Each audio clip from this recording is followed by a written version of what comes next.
Central Michigan last night. Good meeting. Special teams, offense, defense, got all the videotape watched, graded.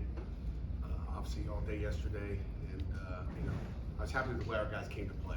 Talked about the adversity. I told you after the game, I was happy with that. But just when you think about just the Mid-American Conference, I told you guys, you can get caught.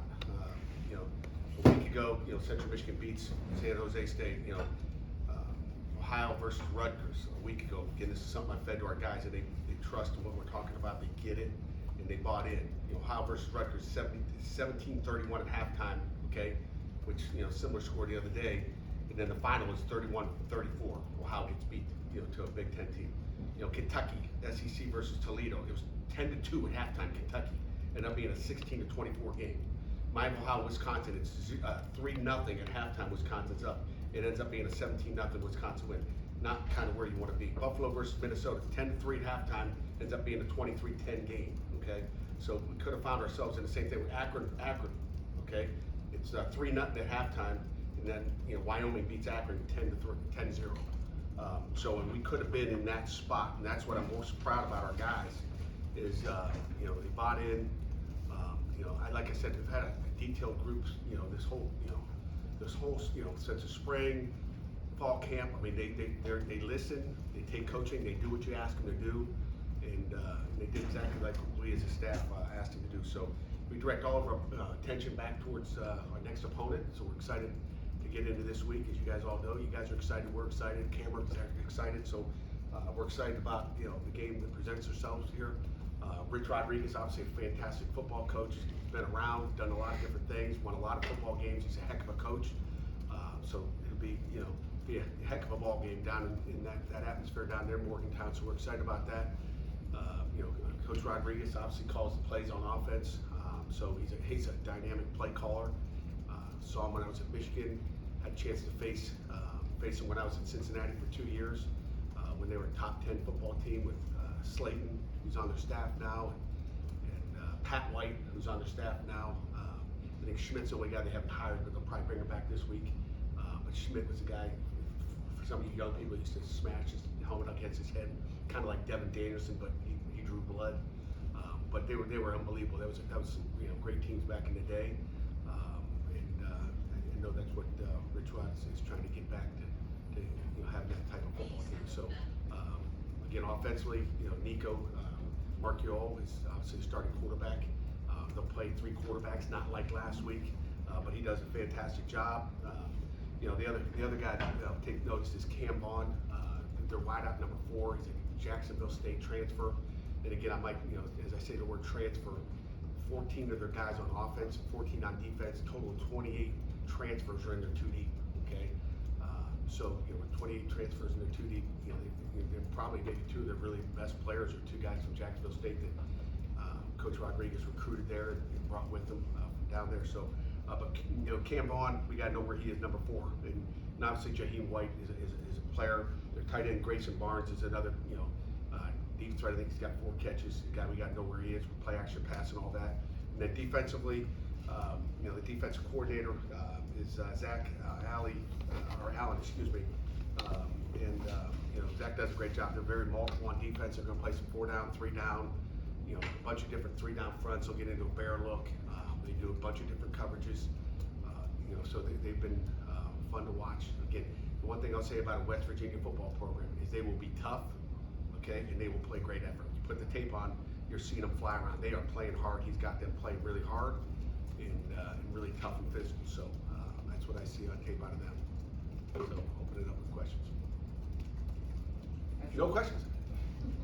After watching the tape, how did you feel? Sean Lee and Shadarian handled their work on Saturday?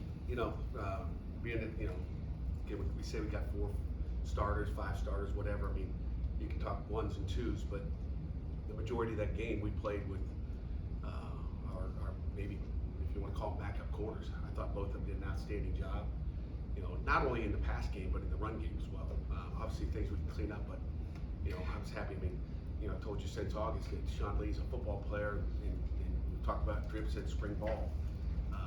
Shadarian, that is. So those are 2 really good football players. You have 2 games on tape now. Are there any areas of the team that are still underwhelming at this point in the season? For Pitt, you're saying? Yeah. Underwhelming.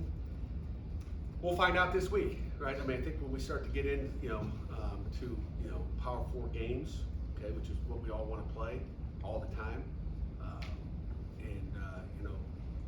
that's when you really find out, and we'll find out, when you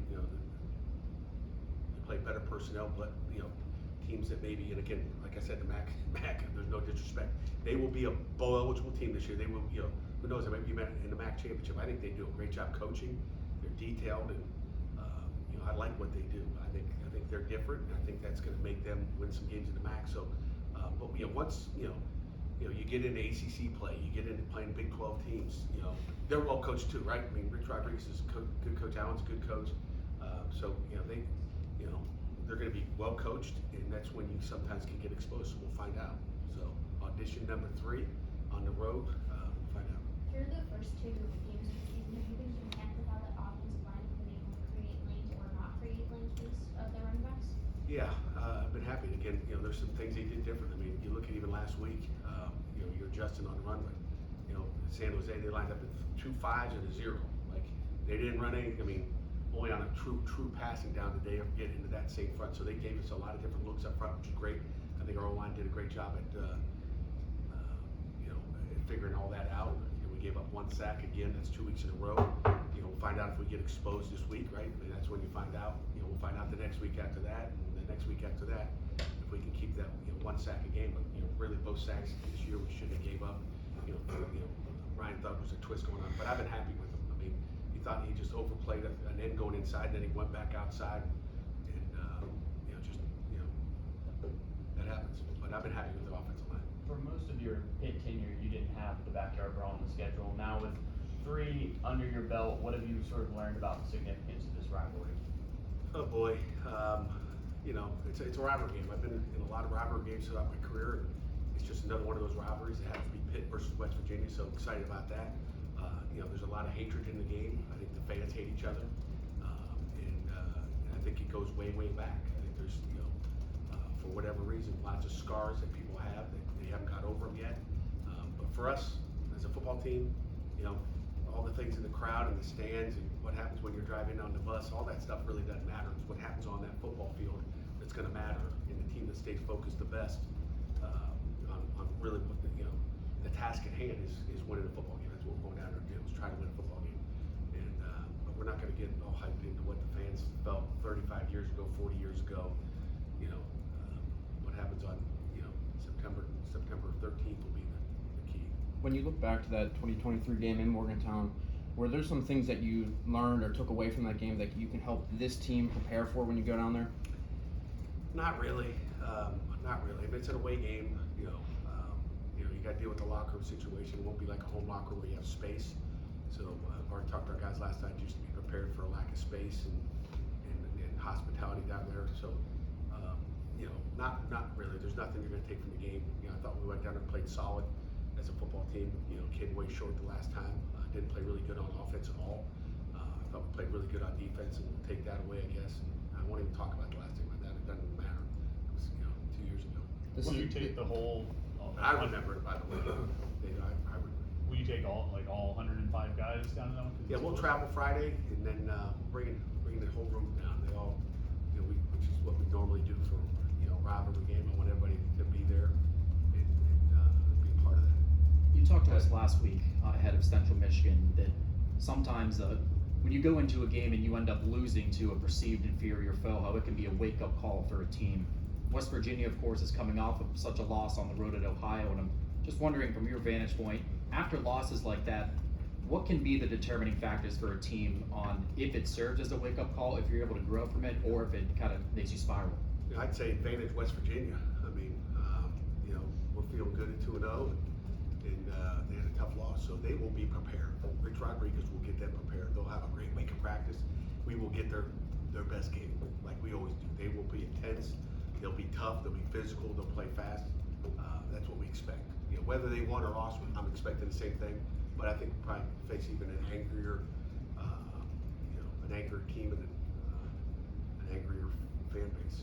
Do you have to guard it all against players potentially looking at a score like that and thinking they're going to go down and play a downtrodden foe? team go down there and feel like that? Yes. Yeah, no, we won't have that problem. No. And how No problem. encouraged, sorry, go ahead, Jeff. Through a couple of games, how similar are West Virginia to what you've seen from Rich Rodriguez? Can you see, are there changes from what last time you faced Rodriguez? Well, obviously, he's trying to institute his system. He's very similar. I'm sure all the terminology's changed, but he's very similar. Not that we knew any of the terminology, but he's been, a couple places since he's got there. But just what they do is very similar to what we faced for 3 years at Michigan State when I was there and faced him. What was it, 8, 9, and 10, I think, in those games. So very similar. Different personnel. Different things that they had strengths at. They had Bernard Robinson back in the day. Tate Forcier, and obviously, go back and watch all those games during the summer and yesterday, last night. So, they had really good talent. They were really good up there. So, we'll be ready to roll. After watching the tape, just what did you like or what sticked out about Mason Heintzel's series at the end of the game? He put it in the end zone at the end, like we did the week before. No one whined this week as far as just throwing the ball. Like he needs to get reps. He was very efficient. He had to put a little bit more or less air on that one pass over the middle of Max. But he's a guy. You guys tell me your impressions. But you look at a really sharp young freshman coming in with poise. We didn't see a rookie moment out of him really. Made good decisions. Got rid of the ball one time when he got pressured. So I mean, you just see a guy that's far beyond his years. Will, you got a question? Yeah, well, You've been getting butted out. that's all right. I was just gonna ask you how encouraged you are about what you've seen from the wide receiver groups. I mean, especially I think going into the season, I was wondering who's gonna step up and kind of help Kenny out, and it seems like you've got guys that have answered the bell. But happy. Obviously, Poppy's had a heck of a year so far. We've got to keep that going. Kenny continues to. There was a couple times we wanted more targets for him, and we didn't get him the ball for whatever reason. But Kenny's been outstanding. Blue, got the ball in his hands one time. He had a couple catches as well. So I've been happy with that whole crew. Zion Fowler-Hell's been coming in, and I think he had 2 catches as well. And again, just doing your job, executing. That's what we asked, and they were solid. You said you'd like to see Kenny get the ball more, but I mean, how would you rate when Eli's being as productive as he is? Does it matter? No, it doesn't matter.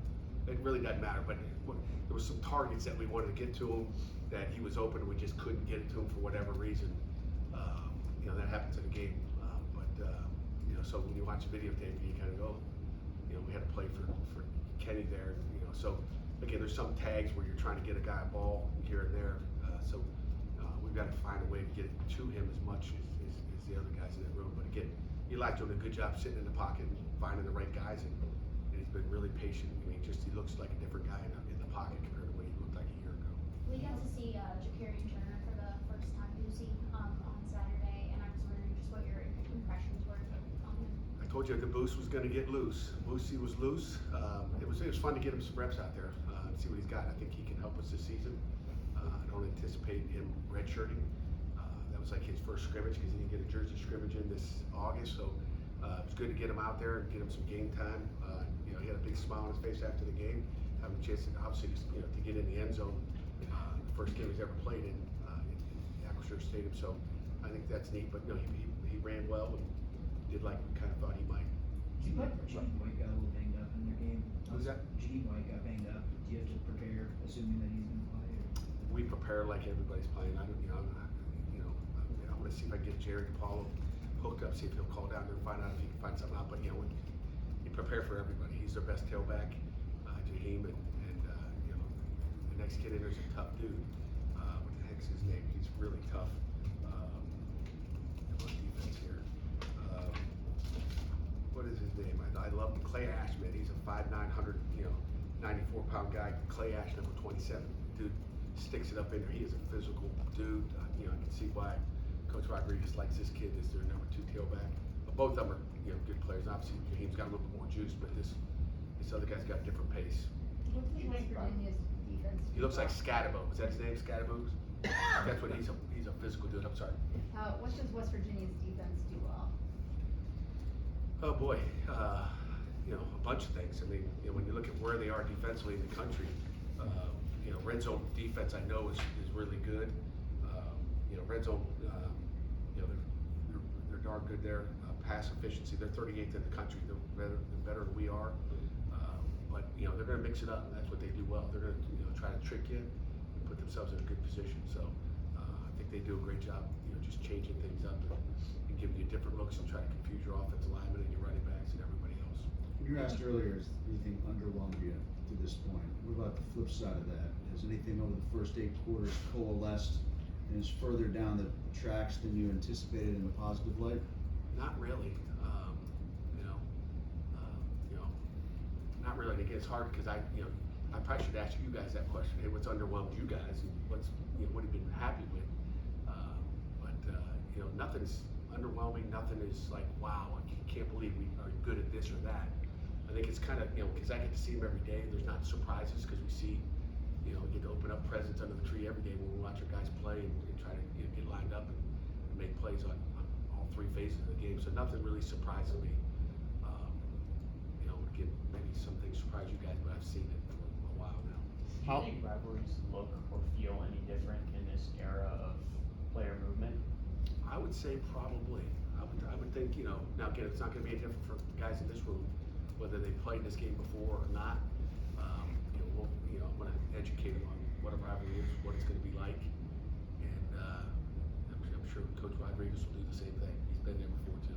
Is there any concern with I know Eli's done really well in the first 2 games, but is there any concern with the picks that he's thrown? Not really. He's trying to make a play, and you know, he's thrown a lot of touchdown passes too. So he's been really good. He's not going to be perfect. I mean, we'd all like him. Would I like him to be perfect? Yes. But you know, there's a lot of other things. I mean, it hadn't been like, what are you doing? I've seen those too. I've seen the good and the bad. So I've seen, you know, we've thrown picks in camp. It's not like it's the first, you know, 2 interceptions he's thrown on the year. He knows, you know, he kicks himself in the butt. He knows he takes accountability for it, and you know, rather have it then than this weekend for sure. So hopefully we, you know, protect the football, because the game of football is the ball. You gotta protect it. How pleased have you been with his decision making, when to stay in the pocket versus when to scramble? You know, happy. Okay, we weren't happy when we were starting quarterback. We're happy with him. He's going to be in the pocket. He's going to scramble. He's got, like, it's so hard. Again, I always talk about the clicker. It's easy to sit with the eye in the sky and look at the click. You know, pull that clicker, rewind it, draw on the screen, and go. You should have stayed right there.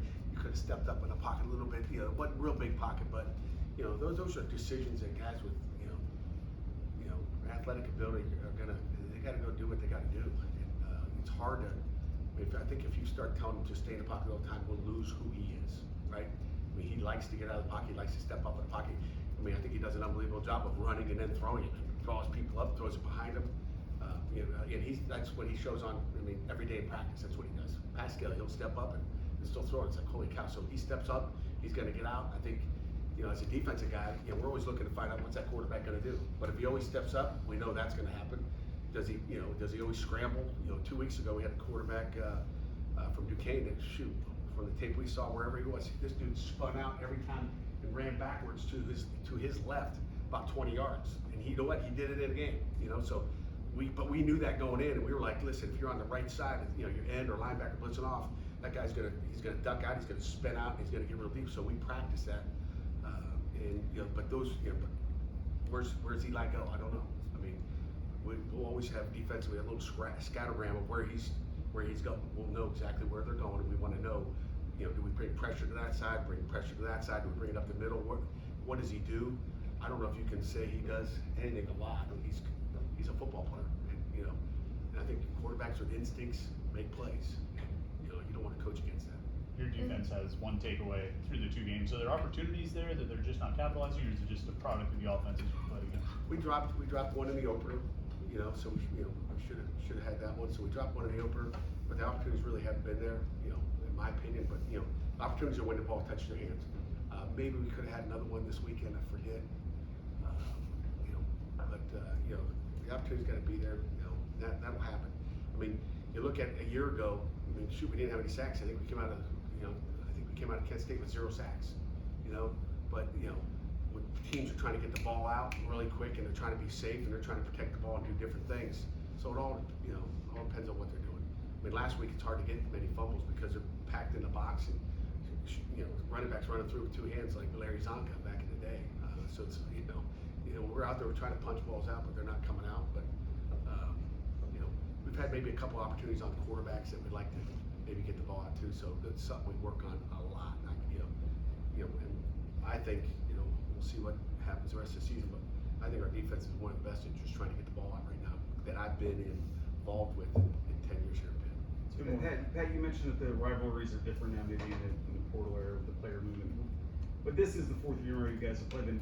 Will you do anything to educate the newcomers in this, or you just let the guys that have been around and been in this game kind of? Yeah, I'll give them a you let this guy get up and say a few words? No, Bostic's not getting up to say a few words. Again, our guys know they don't need a pep talk. They don't need Bostic coming in and talking about the old heydays. They know what it's about. Okay, they've heard enough. I'll say a few words. They'll know after I get done, and that's about it. It's about preparation, guys. I mean, it's about staying in the same routine. This game is no bigger than the last two, because this game's not very big if we don't win last week. They continue to get bigger as you go on. I mean, in another 2 weeks, we have a different team in front of us. So it's about the preparation, it's about Pitt, and it's about how we execute and practice this week. That's what I want to see. Back at media days, you spoke about wanting to make this rivalry an annual thing again before it, goes away, comes back in 29. Has there been any progress on that? And I guess here on the eve of game week, what would you like to see happening with this series going forward? Yeah, we'd like to see obviously the game being played. I think it's going to pick up in 28 or 29. Look, which year is it? I thought it was 29, but Yeah, it's 29. 29. I thought it was 29. So it's going to be a while since we play them again. So I think there's nothing I can do about it. Like, I'd like this game to be played. I'd like to play Penn State. I like to play any rivalry game. I think just having that on our schedule is a lot of fun as a coach and a player, and it's great for the fans. Okay. Here, basketball. West Virginia did cancel their upcoming series with Alabama in 26 and 27. Has there been any discussion? You have an opening on your schedule both years. Yeah, I think, and again, I don't speak for Alan, but I think our athletic director has reached out to them and they already got it filled up. So, which meant maybe they didn't want to play us. I don't know. They filled it up, but if they knew that was going to happen, I know if we knew that was going to happen, that'd be our first call. Whatever. Can't do anything about it. Just stay in my lane. Thanks, guys. Appreciate it.